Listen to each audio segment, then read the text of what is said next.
It started like one of those mornings where the air feels clean, the sky is wide open, and you're convinced the day's going to be simple, quiet, predictable. But that's the trap right there, because nothing about what happened next was simple or quiet, and it sure as hell wasn't predictable. I've always been the type to keep to myself. I work the land. I take care of my animals. I fix what needs fixing, and at the end of the day, I sit on the porch of my cabin and let the world spin without me. That cabin, yeah, it wasn't just four walls and a roof. It was my pride, my getaway, the place that kept me sane when the farm chores piled up or when life just got heavy. And because it was special to me, I never imagined anyone would dare try to take it. Now, where I live, things used to be straightforward, neighbors-minded. Their business, you waved if you passed each other on the dirt road, and that was about it. But then the HOA got involved. Some folks swear HOAs are helpful. They keep the grass trimmed and the mailboxes painted the same color. Maybe. But in my experience, they attract people who need control, like other people need oxygen. And in my case, that person had a name. Irene. Irene. You couldn't miss her. She dressed like every day was a fashion show. Shiny blazers, oversized sunglasses, hair so perfect you knew she didn't own a single farm tool. She was the HOA president, of course. It's like that position was invented just for her, a crown she put on her own head. And for a while, we didn't have much to do with each other. She drove by sometimes, gave my farm this quick once-over like she was already imagining it in her portfolio. I ignored it, until that one Wednesday morning when I heard a knock on my gate.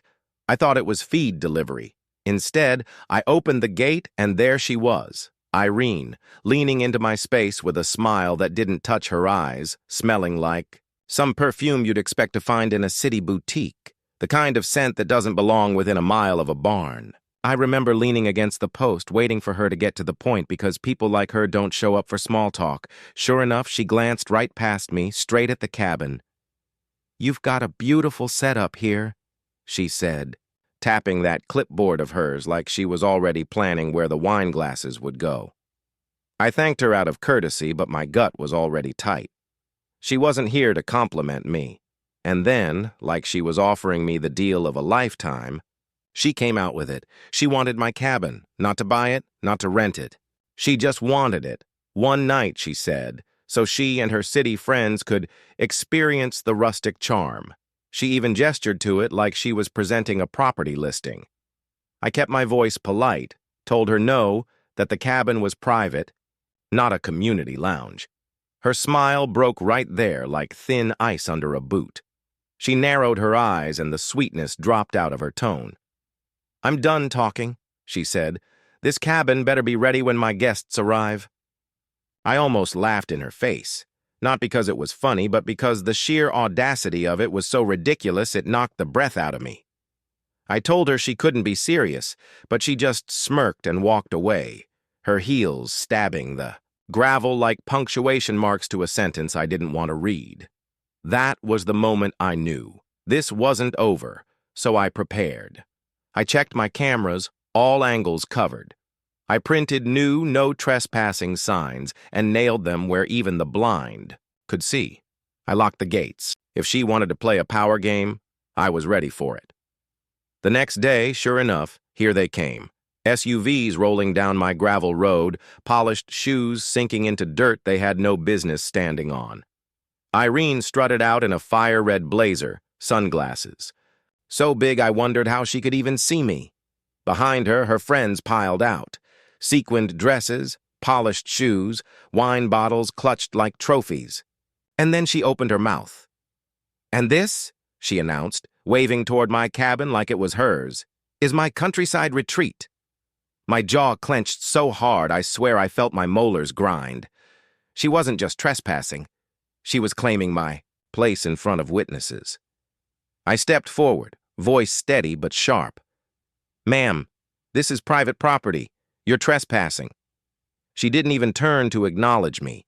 She just laughed, told her guests, "Oh, don't mind him. That's just the caretaker." Caretaker. The word landed like a slap across the face. Some of her guests actually bought it, nodding politely like they were in on her fantasy. Others looked confused. I closed the distance, stood on the porch. "I'm not your caretaker, Irene. I'm the owner. And you all need to leave now." One of her friends, a tall guy with slicked back hair and a smirk plastered across his face, crossed his arms. "Maybe you should call 911, he told her, almost daring me to react. I didn't flinch. Instead, I said, "Yes, Irene, why don't you call 911? For the first time, she hesitated. But then that same tall guy pulled out his phone and said, "Don't worry, I'll do it." And I let him, because I had everything on my side. When the sirens wailed in the distance, Irene's smirk came back, like she'd just remembered she was HOA president and somehow thought that put her above the law.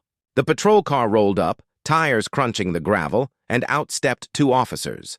Before they could ask a single question, Irene marched up to them like a queen addressing her guards. "Officers, arrest him," she demanded, pointing at me. "He's trespassing on my property and harassing my guests." The officer raised one eyebrow. "Your property?"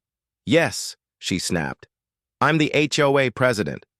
This cabin is part of the neighborhood's shared resources." I didn't even raise my voice. I just pulled my wallet, handed them my ID, then reached into the cabin and pulled out the deed. Because my gut had told me she'd try something exactly this stupid. The officer matched the name on the ID to the deed and looked at me. "So you own this outright?" "Correct," I said. "And I've got security footage of them walking in without permission. Want to see it?" Behind Irene, her guests started murmuring. One woman whispered loud enough for half the group to hear. "Wait, you said this was your place. Why does he have the keys?" Irene stammered, her face turning crimson. "He's twisting things," she muttered, but no one was buying it. The taller officer sighed, turned to her, and said, "Ma'am, you and your guests need to leave before you're cited for trespassing. And stop making false reports. Those carry consequences." One of her guests, clearly fed up, pulled out their phone and started recording. "My followers are gonna love this," they said, not even trying to be discreet. Irene barked, "I'm not leaving. I have rights." The officer cut her off. "Not here, out, now." And just like that, the power drained from her face. She turned away, shoulders stiff, her guests shuffling behind her with a mix of embarrassment and anger at being dragged into the mess. By the time they reached their cars, I could already see neighbors peeking out from their windows. By that evening, the whole community knew. Irene, the once proud HOA president, the woman who strutted like she owned every square inch of our neighborhood, had been exposed for what she really was. The woman who called the cops on a farmer because he wouldn't hand over his cabin. Her reputation didn't just crack, it shattered. And me?